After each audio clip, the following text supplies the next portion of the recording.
So hello guys, আমি কিছুক্ষণ ধরে কোয়েটেক্স মার্কেটে জাস্ট অ্যানালাইজ করছিলাম। অ্যানালাইজ করতে করতে আমার চোখে দুটো জিনিস পড়লো। পড়ার পর আমি জাস্ট এই জিনিসগুলোতে লক্ষ্য করছি বা এই জিনিসগুলোকে ফলো করছি যে এই জিনিসগুলোর জন্য যদি হয়, এই জিনিসগুলোর জন্য মার্কেট ডাউন ট্রেন্ডে আসতে পারে বা রিভার্সও যেতে পারে। কারণ কেন, সেই জিনিসগুলো আপনাদেরকে সামনে স্ক্রিনে দেখাচ্ছি, সেই জিনিসগুলো স্ক্রিনে দেখুন। সো এই জায়গাটায় আমি দেখতে পাচ্ছি এখান থেকে একটা ডোজি ক্যান্ডেল হয়ে মার্কেট ডাইরেক্ট নিচের দিকে এসছে। নিচে এসে এই জায়গাটা একটা হ্যামার ক্যান্ডেল বানানো, হ্যামার ক্যান্ডেল বানিয়ে দুটো বেয়ারিশ ক্যান্ডেল দিয়ে তারপর আবার মার্কেট নিচের দিকে এসছে। মার্কেট নিচের দিকে আসার কারণ হচ্ছে কি, এই যে এই জায়গাটায় আমাদের যে ডোজি ক্যান্ডেলটা তৈরি হয়েছে, মার্কেট এখানে রিজেকশন নিতে মানে ব্রেকআউট করতে পারিনি। না পারার কারণে কি এই জায়গা থেকে রিজেকশন নিয়ে, যেমন দেখো এখনো পর্যন্ত রিজেকশন নিতে পারেনি। রিজেকশন না নিয়ে মার্কেট এখানে চলে এসেছে। এখানে একটা বিয়ারিশ ক্যান্ডেল রিজেকশন নিয়ে আবার নিচে আসলো, নিচে এসে আপ টু ডাউন ট্রেন্ড মানে আবার ডাউন ট্রেন্ড বানালো, মানে আপ ট্রেন্ডের দিকে গেল। আপ ট্রেন্ডের দিকে যাওয়ার কারণটা হচ্ছে কি, কারণ এই মার্কেটকে আমাকে রিজেকশন নিতে হবে। কারণ এই উপরে যে মার্কেট রয়েছে, যেমন এই একটা ধরতে পারো, এই একটা আছে এবং এই একটা আছে, এই দুটো মার্কেটকে রিজেকশন নেবে। নেওয়ার পরই মার্কেট উপরে উঠবে। যদি মার্কেট যদি রিজেকশন নাও নিতে পারে, তার কারণে এই জায়গাটা একটা ছোট ডোজি ক্যান্ডেল বানানো হলো। আপ টু এর কারণে এখানে একটা ডোজি ক্যান্ডেল বানানো। যদি মার্কেট এখান থেকে রিজেকশন নিতে পারে, উপরে উঠতে পারে তো ভালো, যদি না উঠতে পারে তাহলে মার্কেট এখান থেকে এই ডোজি ক্যান্ডেলকে রিভার্স করবে, রিভার্স করে মার্কেট ডাউন ট্রেন্ডে যাবে। সো এই জায়গাটায় আমি এটা দেখতে পাচ্ছি যে এখান থেকে আমি মার্ক করে দিচ্ছি, এখান থেকে যেমন doji candle up to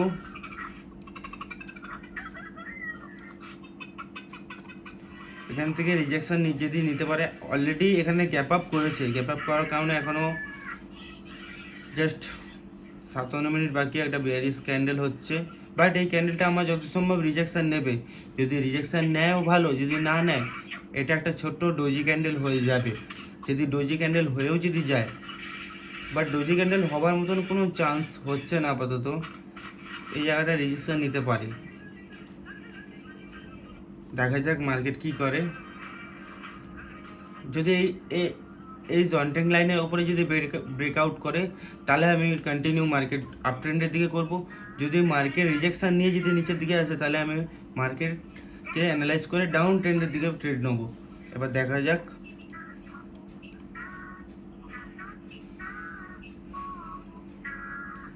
market already rejection করে দিয়েছে, করে দিন। নিচের দিকে আসলো, আবার ওটাকে ফুল ফিল আপ করলো।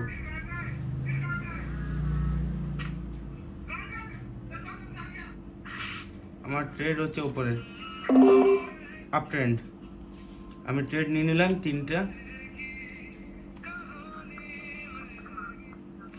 তিনখানে আমি ট্রেড নিয়েছি। এখানটায় আমি অ্যানালাইজ করে আমি ট্রেড নিয়েছি আপ ট্রেন্ডে। দেখা যাক এটা মার্কেট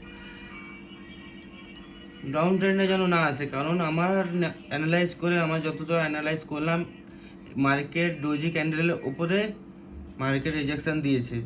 দেওয়ার কারণে এই জায়গা থেকে মার্কেট আপ টু আপ ট্রেন্ডে যাওয়ার কথা। কারণ উপরে যে ডোজি ক্যান্ডেলের হেডটা রয়েছে, সেই হেডকে রিজেকশন দেওয়ার কারণ হতে পারে। উপরে যে হেড রয়েছে, যেমন দেখতে পাচ্ছেন এই জয়েন্টিং লাইনটা, এইখানটায় পর্যন্ত রিজেকশন দিতে পারে। আপাতত 15 সেকেন্ড বাকি, দেখা যাক।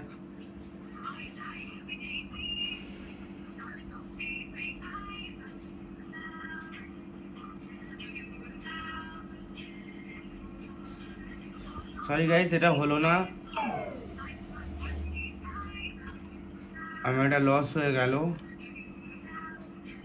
মার্কেট আপ ট্রেন্ড পর্যন্ত রিজেকশন দিতে পারলো না, এটা ডাউন ট্রেন্ডে চলে এলো। সো আমি এই জায়গাটা আবার একটা রিস্ক নেওয়ার জন্য প্রস্তুত হয়েছি। কারণ এই জায়গাটা রিজেকশন নিয়ে যখন ব্রেকআউট করেছে, ব্রেকআউট করে নিচের দিকে এসছে, তার মানে নিচের দিকে যখন এসছে, তাহলে এই গ্যাপটাকে ফুল ফিল আপ করার জন্য মার্কেট আসতে চলেছে। যেমন হচ্ছে এই গ্যাপটা ফুল ফিল আপ করবেই, কারণ এই যে ডোজি ক্যান্ডেলটার এই গ্যাপটা এখানে ফিল আপ করার জন্য মার্কেট আসবে নিচের দিকে। সো আমি এই জায়গা থেকে একটা 16 সেকেন্ড জাস্ট এই ক্যান্ডেলটা শেষ হোক, হবার পর আমি দেখাবো।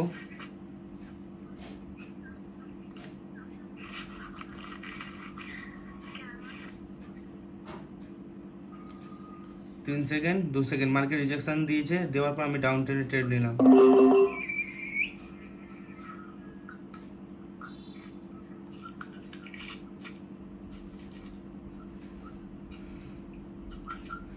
নিলাম ঠিকই, কিন্তু অনেকটা লেট হয়ে গেল, আমার আগে ফলস নেওয়ার দরকার ছিল।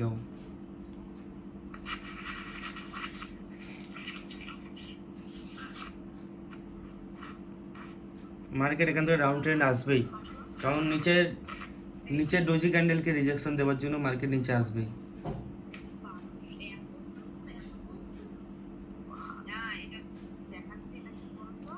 চার পিস আমি ট্রেড লাগিয়েছি, দেখা যাক। আপ টু আমার তো ট্রেড মানে উইনের দিকে চলছে, বাট রিজেকশন না দিয়ে দেয় ভাই।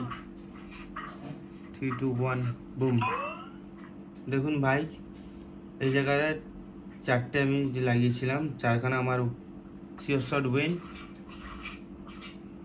সো মার্কেট থেকে আমরা এটাই বুঝতে পারি কি, যখন মার্কেট ডাউন ট্রেন্ড থেকে আপ ট্রেন্ডে যায়, তখন একটা ক্যান্ডেল আপনার কনফার্মেশনের জন্য আপনি যদি ট্রেড নেন, সেই ট্রেডটা যদি লস হয়, আপনার এটুকুনি সাইকোলজি নলেজে থাকা দরকার যে ওই আমার মার্কেট নিচের দিকে আসবে। আপনি যদি ভেবে নেন মার্কেট নিচের দিকে আসবে, সো তো মার্কেট নিচের দিকে আসবেই। কারণ আপনি যদি এই জায়গাটায় চিন্তা ভাবনা করে এবং ক্যান্ডেলকে ভাবনা চিন্তা করে যখন আপনি ট্রেড নিচ্ছেন, তো আপনার এই ক্যান্ডেল আসতে বাধ্য হবেই। কারণ কেন, এই জায়গাটা আমি বলছি, যখন আপনি শিওর শট উইন করার জন্য আপনি যখন একটা কোনো কিছু অ্যানালাইজ করার জন্য, সেই জায়গাটায় মার্কেট আপনাকে বলে দেবে যে মার্কেট কোন দিকে আসতে পারে বা কোন দিকে মার্কেটের মোমেন্টাম হতে পারে।